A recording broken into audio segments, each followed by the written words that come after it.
As the second part of the 2008 F1 season gets underway, Panasonic Toyota Racing is heading for the European Grand Prix at the brand new Valencia street circuit.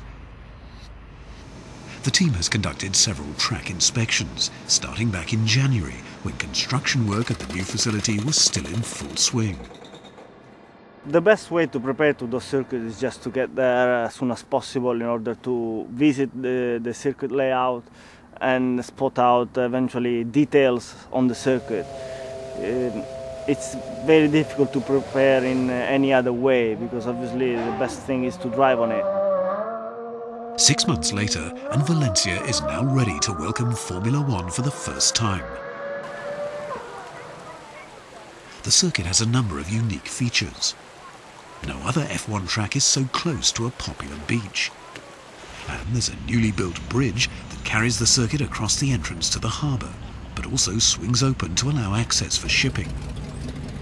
Valencia is a mix because you've got a complete new approach. I think it's a new street circuit. It's in the middle of the city basically, but the nice part about it is it's in a harbour. So therefore you have a lot of possibilities there for entertaining guests.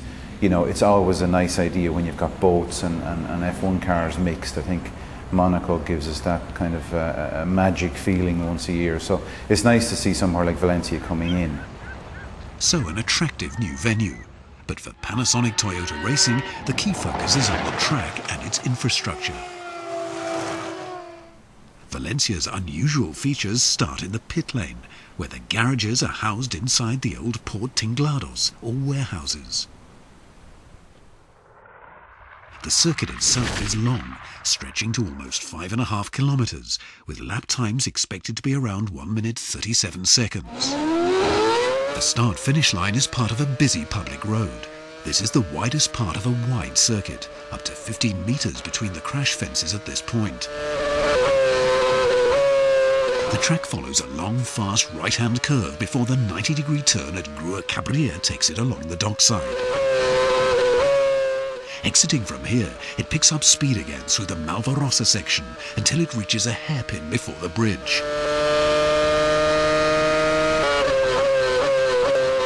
Crossing the bridge, the track then meets another sharp corner before its longest and fastest section through South Marina, with possible speeds of more than 320 kilometers per hour.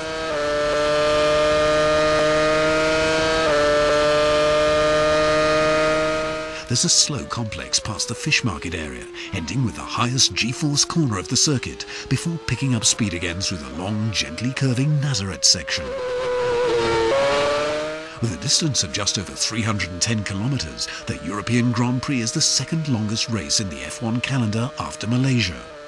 This long Nazareth run ends with a hairpin as it passes into the new urban area of Grau. The track then snakes its way through the Las Moreras neighborhood with a series of left and right-handers until it finally arrives again at the start-finish straight.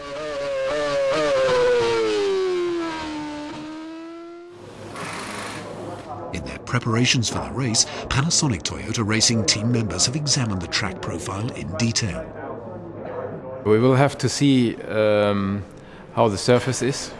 Usually on a road course you are faced with some bumpy areas which may lie in braking areas or in the corners. So that's something we'll have to face. And it turns out that we can expect Valencia to be a race which is going to be very hard on the brakes. A little bit similar to Montreal and Bahrain. So for sure this is going to be one of the major focus for Valencia. Apart from a focus on braking, the Panasonic Toyota Racing team has also been working hard on race setups for the TF108 on the unfamiliar new circuit. It's very difficult to anticipate what will be really the driving line. But still, we try to be our best. And based on this data, we are able to generate a speed profile, which helps us, in fact, to define the first basic parameter of the car configuration, like a downforce window, gear ratios as well, braking energy and so on. Tire severity, we can have a pretty good idea about where we are going to operate the car and the tires. our target this season is to fight for the podium. So that will be obviously our target in Valencia. And the fact that it's a new track will not change our target at all. So, one key expectation is that this will be a hard-braking circuit. But with any new track, there are other uncertainties. One thing is for sure, Panasonic Toyota Racing relishes the challenges of the European Grand Prix. It looks pretty interesting, and for a street circuit, I think with over 5 kilometers, quite long, and I think it will be a good show when we race in Valencia. A new circuit means that there is a new challenge, something new to discover, new corners, a new setup, a new way of driving, because every race has got a different, let's say, behavior and a different story. So it's always nice to discover something new. Panasonic Toyota Racing thrives on new challenges, and the new circuit will be another opportunity for the team to show its passion and determination to win.